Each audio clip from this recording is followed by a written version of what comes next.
Hi everyone, my name is Gagandeep Singh and I'm a master's student of sports psychology. My mission is to help people have an enhanced experience of life, and I'm constantly looking for ways in which we can make our lives more beautiful. In today's video, I want to talk about something that is really close to my heart. Let's find out what it is. So, how effectively do you think I can shoot the video if I'm juggling this ball simultaneously? Probably not too well, right? The reason I'm doing this video is because for so many years I thought there was something wrong with me. I'm not a great multitasker and cannot handle too many projects at the same time.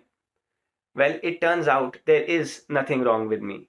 In our hyper competitive society, we are always taught to do more, achieve more, and be more. And because we just have 24 hours in a day, one potential solution to all this is multitasking, doing multiple things at the same time. The society endorses it, and even the companies look for this skill in their potential employees. But what does psychology have to say about multitasking? Does it really improve productivity? Well, in today's video, let's find out. Multitasking is an apparent human ability to do more than one task or activity at the same time.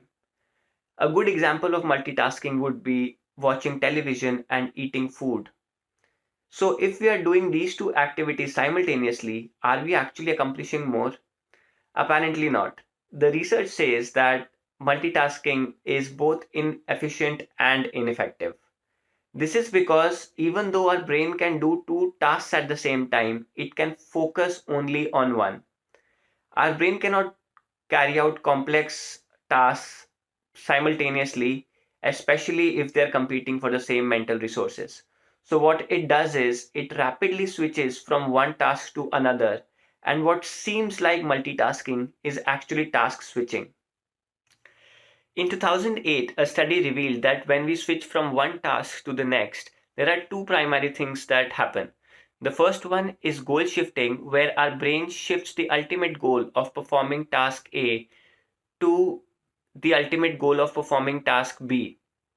The second thing that happens is rule activation, where it switches off the rules for performing task A and then switches on the rules for performing task B. This total reorientation time can range from 25% of the total time to 100% of the total time based on the complexity of the task. Also, when we switch from one task to another, a small portion of our attention remains stuck on the previous task, even if it is already accomplished. Researchers call this attention residue. A Harvard study revealed that multitasking blocks the flow of data from into our short-term memory, and anything that does not go into the short-term memory cannot be translated into the long-term memory for recall. So if you're multitasking right now, there are high chances that you won't remember anything from this video. Also, this explains as to why when I used to eat food while watching TV, I would not be able to properly recall the taste of the food that I had, would always feel less satiated and end up eating a lot more than required. So here's the funny part. Frequent multitaskers have been shown to take longer to switch between tasks. This is because they're continuously dropping and picking up mental threads, and this leads to more mental fatigue and more mistakes. Paradoxically, frequent multitaskers are actually poor at multitasking. So, if this is the case, why do we actually multitask?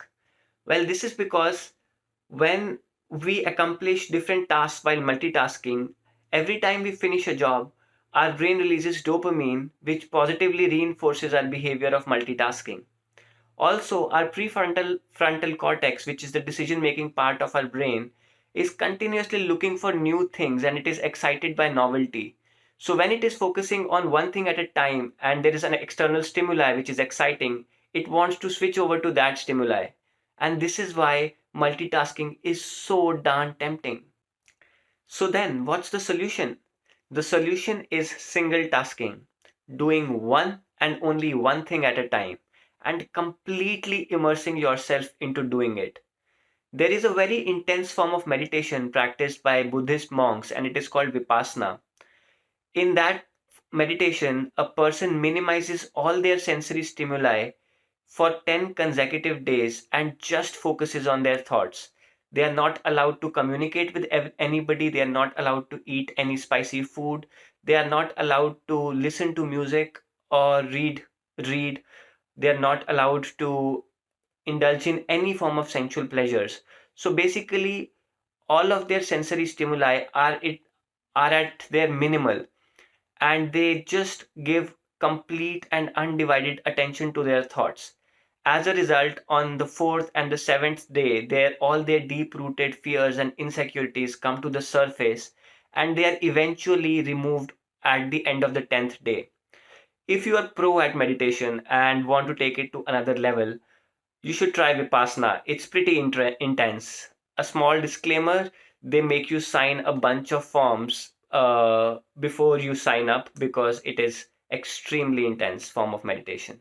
Gautam Buddha devised this meditation technique of Vipassana centuries ago, and he knew the importance of focusing all our energies into doing one and only one task at a time.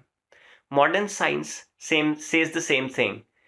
Single taskers have been shown to have more gray matter in the brain than multitaskers. So, how can we develop this skill of single tasking? Well, here are some pro tips for you. Number 1, slow down. More is not always better for brain and for life. Instead of doing 10 things, do 2 things, but do them well. Do them one by one and completely immerse yourself into doing them. Number 2, work in bursts and take proper breaks. When you are taking a break, put your technology away.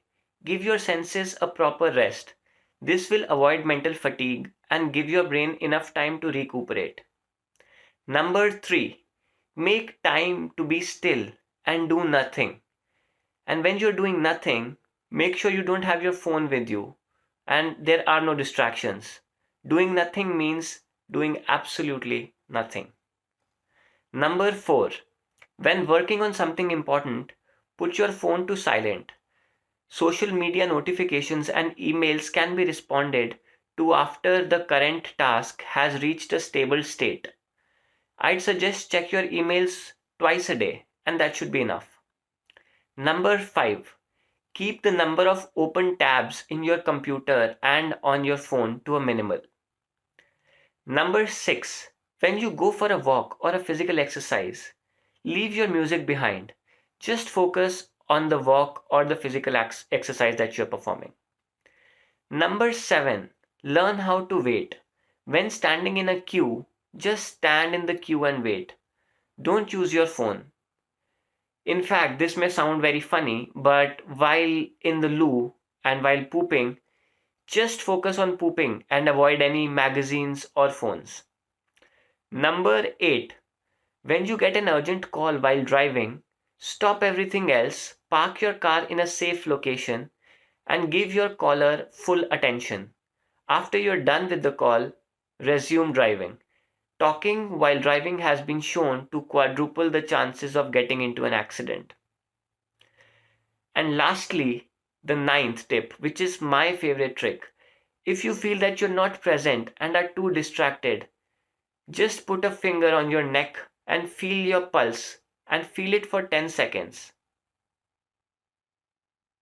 I'm sure it'll help you come back to the present moment and focus on what you're doing. So these were some of the tips for becoming a pro single tasker. I hope you find them useful. A small disclaimer, I'm not a certified psychologist. All the data that I present in this video is coming through what I learn at school, through my personal experiences, and through the tons and tons of research that I go through before making every video. I hope all of these tips make your life more beautiful and more productive on a day-to-day basis. That's it from my side. Thank you so much for putting in your time and energy into watching this video.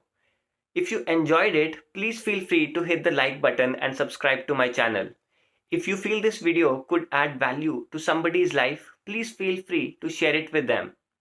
Once again, I am extremely grateful to all of you for giving me a chance to share all my learnings with you. Thank you once again, and I hope you all have a wonderful day ahead. God bless.